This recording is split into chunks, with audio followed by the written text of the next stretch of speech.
Hey guys, I'm Tiffany. And I'm Stephanie. And we're Sisters of the South. We're back with another story for you. But before we get started, we want to remind you to please like and share our videos if you think it's worth liking and sharing. And subscribe to our videos for more true crime content every week, which is Free. and we like free. And we want to give a little shout out to our friends over at SoFly. SoFly. And Stephanie's going to tell you about them now.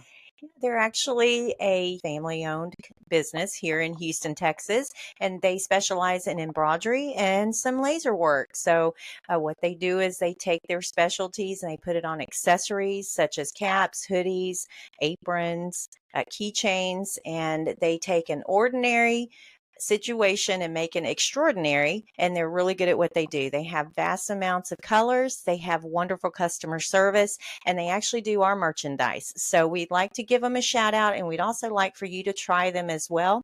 And they are starting to get extremely busy here in the Houston area. So if you want to get your orders in prior to Christmas, let's get going on that. And again, pretty much any accessory that you have, they're able to work with. So give them a try. I know that you'll be happy, and we're actually going to show you a little video of some of the work that they do. So here we go.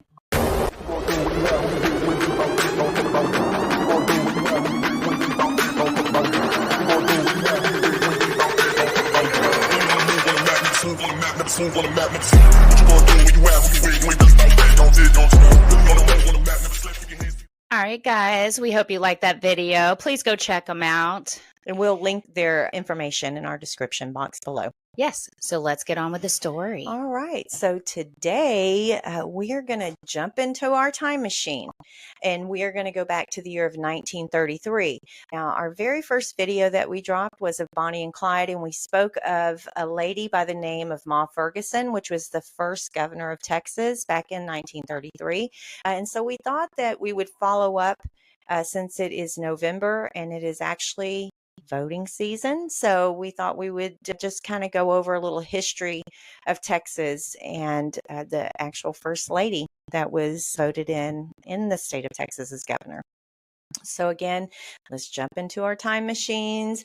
We're going to talk about Miriam Amanda Ferguson, again also known as Ma Ferguson today. She was an American politician who in 1925 became the first female governor of Texas and served until 1927, and that was her first term. She jumped back in the political race and won another term as governor in 1933 through 1935. We're going to go over some of the facts for the year of 1933 just to give us a little color of that time and era, because as you all know, I just see everything in black and white back then. So in 1933, the president of the United States was Franklin Delano Roosevelt. So FDR, who was the president of that time and era. The number one song was Tiger Rag and the St. Louis Blues, sung by Art Tatum.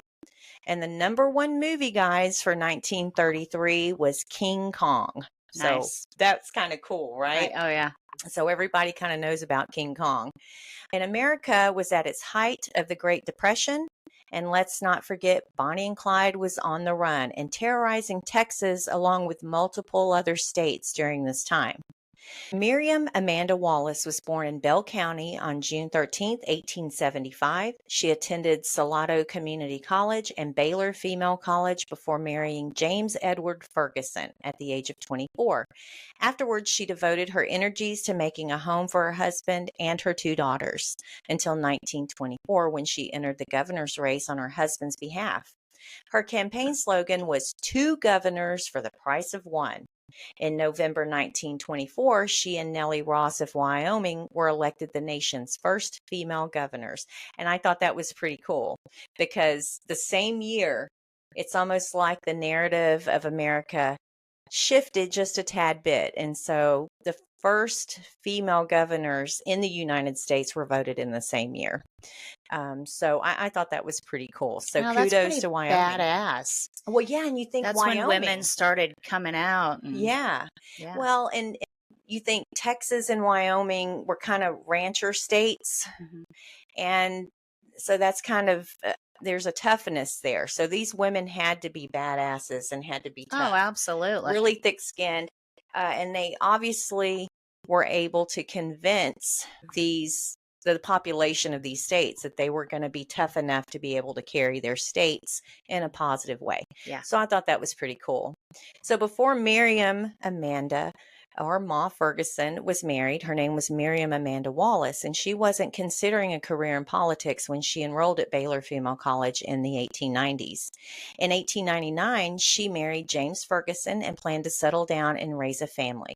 However, Miriam would make a history becoming the first woman governor of Texas. So we're going to talk a little bit about James Ferguson, and he's also known as Pa Ferguson. Oh, cool. And so Ma and Pa get married, and Cute. the reason why they decided to call Ma Ferguson that was because her initials were being M.A. Miriam Amanda was M.A., Ma. So I thought that was super cute. And Oh, since he's yeah. already called Pa, let's just call her Ma. So That's cute. I isn't love that it. cute? Now I'm jealous. I want a cool nickname. I know. Maybe and it not makes Ma. sense. No, Ma's cool. I like Ma. I don't know. It kind of lets you know she's a no bullshitter. I don't know. When you say Ma, she's kind of got her shit together in my mind. So, but Jim Ferguson was elected governor in 1914 and reelected 2 years later. During his second term, he was impeached for misusing the power of pardons and paroles during his time in office of governor in Texas. The allegations centered on Governor Ferguson's acceptance of bribes in exchange for issuing over 3,500 pardons in the mid 1920s. A few years later, in 1924, Miriam stunned Texans when she announced she would run for governor, promising 2 governors for the price of one. Miriam became known as Ma Ferguson and urged voters to restore Pa's honor by voting for her. During the campaign, Jim vowed to do the governing if Miriam won. Many women were furious at Jim's plans to govern over his wife's shoulders, but the unusual plan worked, and at the age of 49, Ma Ferguson became Texas governor. She narrowly won the Democratic nomination over incumbent Ross S. Sterling, then soundly defeated Republican Orville Bullington in the general election. So I had to look a little bit further into the woman's right to vote during this time frame because I kept thinking, I need to verify were women able to vote. Okay, I was wondering about that. Okay. Yeah, I wanted to kind of go back and look at the history of that because, our history of women's rights is kind of hazy in my mind because women really didn't get our full benefits of rights until really the 1970s. So I just needed to familiarize myself on the history of voting in itself because I'm thinking, wow, all these men, I'm thinking women can't vote at this time. All these men went in there and voted for Ma Ferguson because of Pa. That was their only reasoning. Well, to me, it kind of Yeah. sounds like for her to get those votes, he said, okay, I will govern Yes. if you get in. I was thinking that was their strategy, Right. right? And obviously he was popular at that time, even though he was impeached. But I confirmed that a bill passed by a wide margin in the state of Texas and was signed into law on March 22nd, 1918, offering women the right to vote in the state of Texas. So that kind of makes sense why women were very verbal about Pa Ferguson kind of governing over Ma Ferguson. But I have to say, that's kind of smart, though. Like, Mhm. to get the men's votes, I'm going to help you out. Yeah. But you're going to get the women votes. Exactly. And not only That's a that. good play. Yeah, it was a good play. It kind of balanced out. And really, let's be honest, voting to women were kind of new at that point. And so there might not have been as many women voting, even though there was, a wider range of women that could vote, but probably, and I couldn't find the numbers and the statistics on this, probably mostly men voted. Right. And then women came in behind them. So, it worked out in their behalf. They're very fortunate because in today's society, women, they're going to say, nope, don't like it. And they're going to get out in groves and vote. And I don't know that they'd have won today in 2024 under that strategy. You know what I mean? Yeah. possibly, but it makes you think. But it killed my theory that Ma Ferguson was voted in only by men that wanted Pa Ferguson in as governor. So I'm kind of glad to know that women had just recently, within the past decade, won their right to vote. And so they got out there and did that. But again, I don't know how many women versus men voted them in. But It's just great that they were allowed to. Right. And nonetheless, they won. But it just did pique my curiosity. So, over the course of Ma Ferguson's terms, Ferguson issued almost 4,000 pardons during her two non consecutive terms in office, many of them to free persons who had been convicted of violating prohibition laws. And for those of you who might not know, prohibition was the legal prevention of manufacturing, sale, and transportation of alcoholic beverages in the United States from 1920 to 1933 under the terms of the 18th Amendment. And that was a really big deal back then, y'all. The churches and people of morality, so to speak, back then absolutely were against alcohol. My opinion on that is due to taxes. I think that that's why they were doing that. And they couldn't get a grip on how the government could get their money on it. Yeah. And we know how that turns out today. We pay more tax on alcohol and tobacco than we do anything else. But back then, they had not come to a conclusion on how to solve that problem. So they just cut out alcohol altogether. Therefore, anybody who was caught transporting it, drinking it, anything like that, they would put them in jail. And of course, they're going to get their money back putting people in jail. So until they were able to resolve that issue, they just had a prohibition on alcohol. So thank God that we can drink margaritas in Texas now and we don't have prohibition, because I'd probably be in jail at least once a month. That's what saves a lot of people around me at times. Right. Is my margaritas. Coffee. Oh, margaritas. Yeah. Yes. Ma Ferguson also eliminated the Texas Rangers, primarily due to their involvement in violent actions and controversies during her first term. During the 1920s, the Texas Rangers were often seen as a law enforcement agency that acted outside the law, particularly in their harsh treatment of Mexican Americans and their involvement in violent confrontations. This period was marked by significant tensions along the Texas-Mexican border, and the Rangers were implicated in several incidences of brutality. And so, the Texas Rangers, I don't want to call them a vigilante because they weren't. No. But I think that their mindset was they're protecting the Texas border, and the way they handled it was brutal. I don't even think they had rules back then of how they would handle it, but it was considered mistreatment. And, us women more or less look at things more on the fair side and treatment of and how other people are treated. And I think that Ma Ferguson's mindset was, look, maybe we need to control the borders, but the way you're controlling the borders is brutal and it can be done differently. Yeah. I don't think the Texas Rangers were willing to sacrifice how they felt it needed to be handled versus how Ma Ferguson wanted it handled. She wanted it more done on the lawfully side. And they were going to go out and do whatever they needed to do.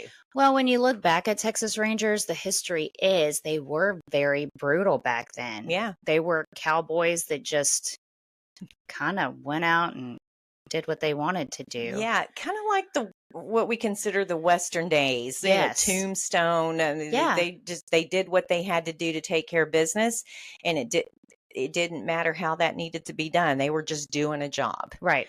And they didn't have rules and regulations on how that needed to be done. Therefore, they just...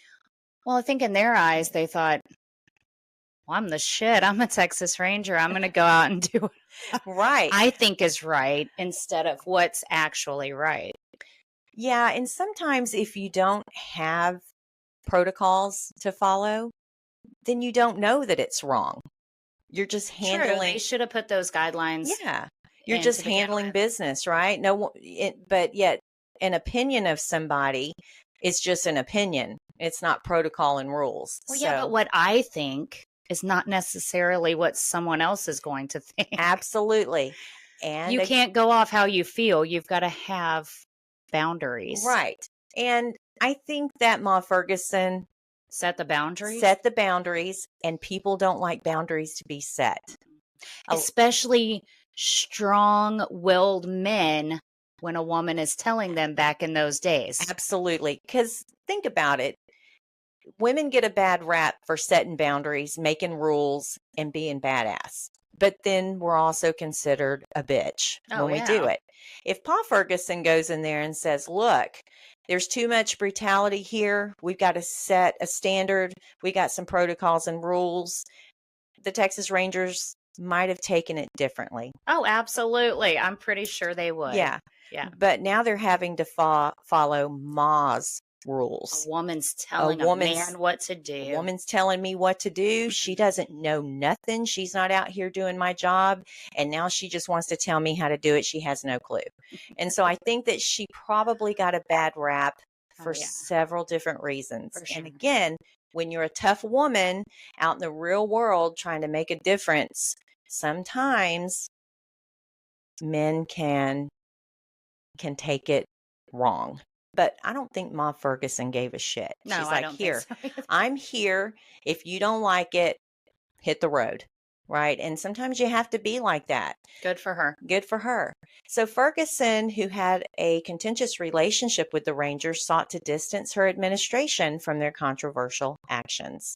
In response to public outcry and to gain political support, she disbanded the Rangers in 1932, arguing that they were a source of lawlessness rather than a means of enforcing the law.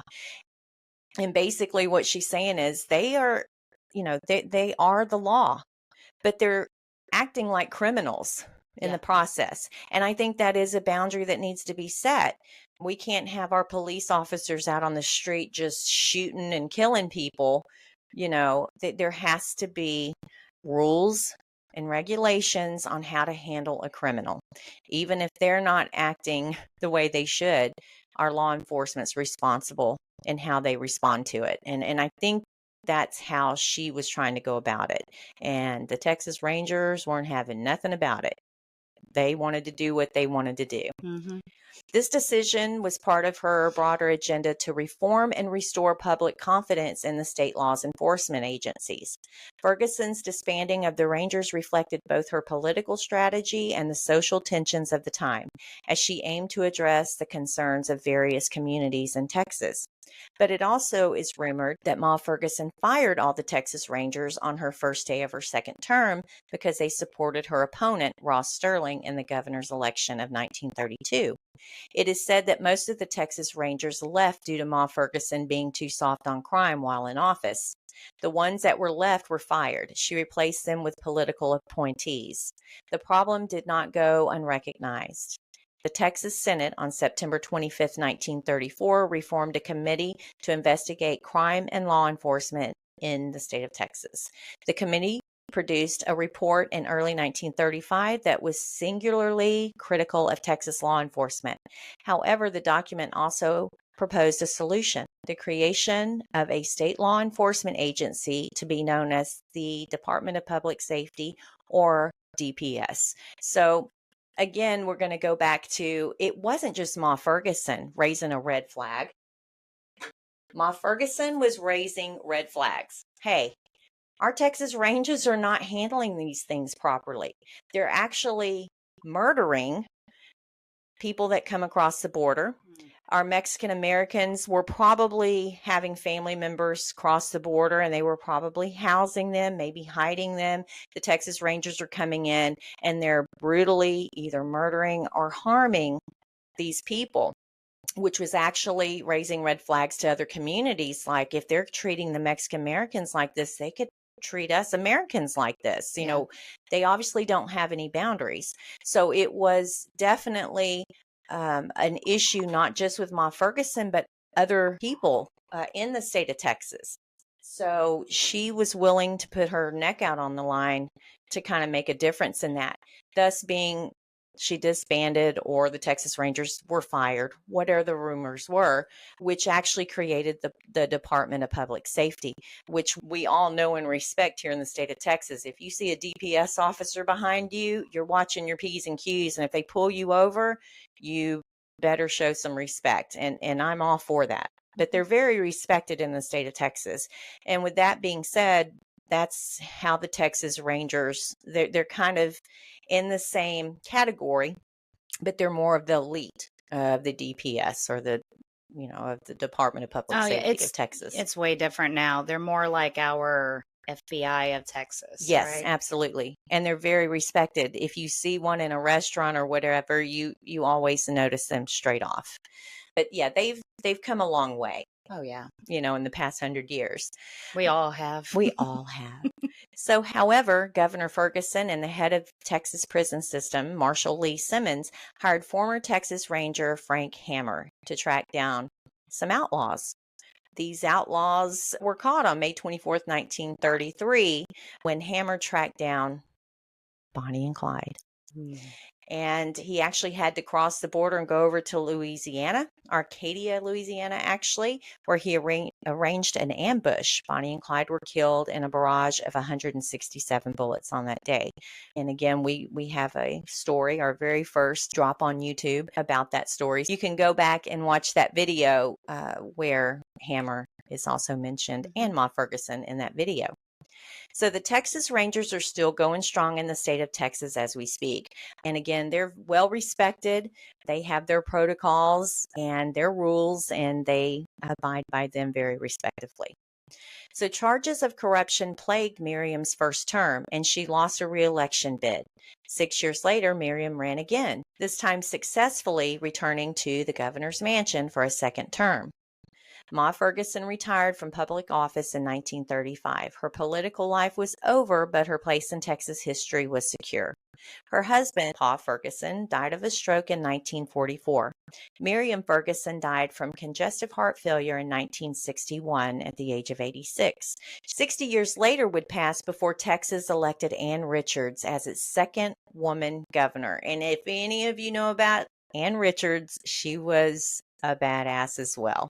And so, yeah, Ma Ferguson kind of was a trailblazer, kind of helping. 60 years. And if you know anything about Ann Richards, she kind of had that rancher's attitude as a woman. And I think that's why Texas was drawn to her. She would not bullshit you. She was straight up. Whatever she said is what she meant. No apologies necessary. And she was a tough cookie as well. And I'm sure that Ann Richards feels like that Ma Ferguson was a trailblazer for women in the state of Texas to be able to run in political value here. So I think that is a really good story. There's a lot of rumors and things as to why Ma Ferguson made some of the choices that she made. And we can all have our own opinion. My opinion is Ma Ferguson, no matter what her intentions were, she put her neck out to try to make things better. And although not everybody agrees with the decisions she made, I actually think she made some really good decisions, because I live in the state of Texas. She lives in the state of Texas, and we're pretty badass over here when it comes to our law. Everything. And when it comes, well, when it comes to respecting law enforcement, now there's always going to be the people who don't, but for the most part, our judicial system, although has flaws, we don't put up with any shit over here in Texas. And so, as a resident, I respect that, and I'm grateful for it. And I think Ma Ferguson is the one who kind of set the stage for that to happen. So, yeah, I think it's great.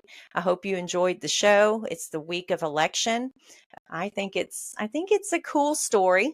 I do too. And so we called Ma a badass in our Bonnie and Clyde video, and I think that I still would like to say Ma Ferguson's a badass. Absolutely. And we just wanted to honor her, especially during our voting season. Yeah. So with that being said, guys, give us your thoughts and maybe opinions in the comments. We'd love to read those. And also, again, don't forget to like and share. Also, subscribe. We would greatly appreciate that. We actually drop 2 videos a week. We do that for our Missing Persons Monday, and then we also drop a true crime during the same week. So it's 2 videos a week. So to keep up with that, hit that notification bell as well. We'd appreciate that. But until our next episode, remember to see the good and stay imperfectly perfect. God bless America. Thank you, guys. Bye. See you next time. Bye.